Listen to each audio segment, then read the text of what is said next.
শীতের শেষে পাতাগুলো যখন ঝরে পড়ে যায় আবার নতুন করে যখন পাতাগুলো গজায়, পরিবেশটা সত্যি অসাধারণ হয়ে ওঠে। সেম তেমনি আর আম গাছগুলো তার ইয়াগুলো আসছে, ফুলগুলো চলে আসছে। আর অনেক জায়গায় দেখলাম যে ছোট ছোট গুটি গুটি আমগুলো ধরছে। এখন আস্তে আস্তে গাছের পাতাগুলো নতুন করে গজাচ্ছে, মানে ছাড়তেছে। আর পরিবেশটা অনেক সবুজ শ্যামল হয়ে উঠতেছে।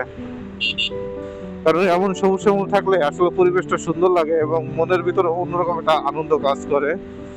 শীতের শেষে গাছগাছালিগুলো এমন ভাবেই বেড়ে ওঠে আর তার পুরাতন পাতাগুলো ছেড়ে নতুন পাতার উদয় হয়।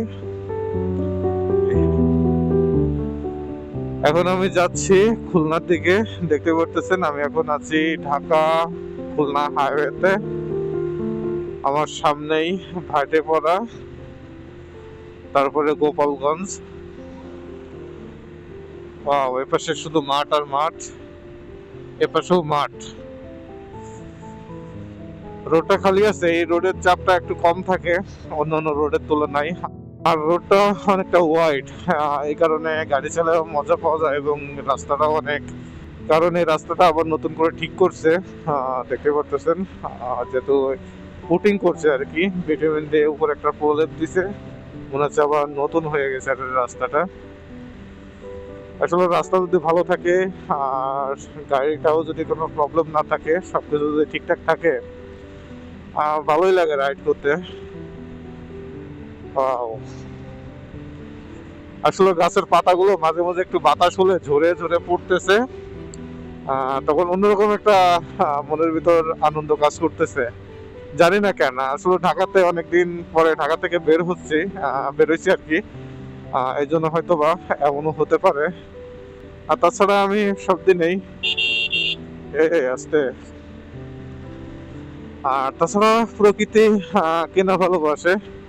আর তাছাড়া ঢাকাতে অনেকদিন থাকার পরে হঠাৎ করে ঢাকার বাইরে বের হলে অন্যরকম একটা ভালো লাগা কাজ করে, এটা মানতে হবে। এটা সবার ক্ষেত্রেই হয়, মানে যে কারোর ভালো লাগবে।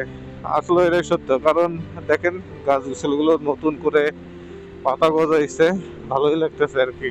ক্যামেরায় কতটুকু আসতেছে জানি না।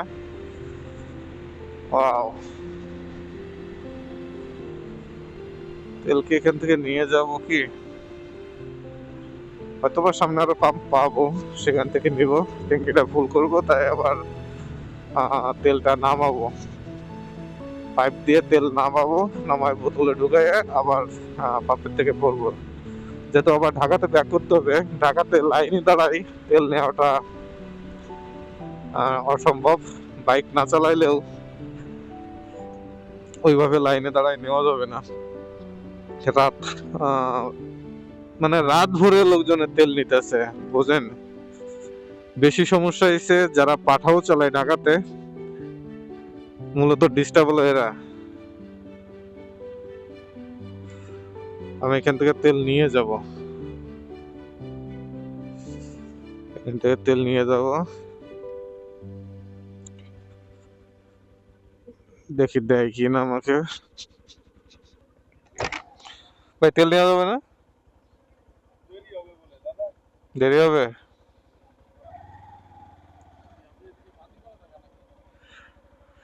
৳200 বেশি দিতেছে না, তাই জন্য কি ফুল করার জন্য আর কি আবার ভাবছিলাম যে নিবো।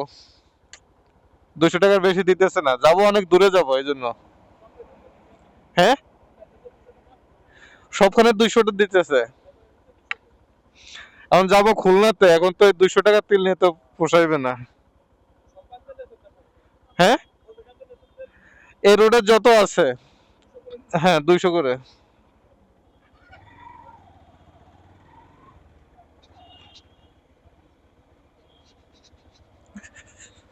আসলে এখানে তেল নিব বিদায় দাঁড়াইছিলাম, তা এখানে নাকি দেরি হবে।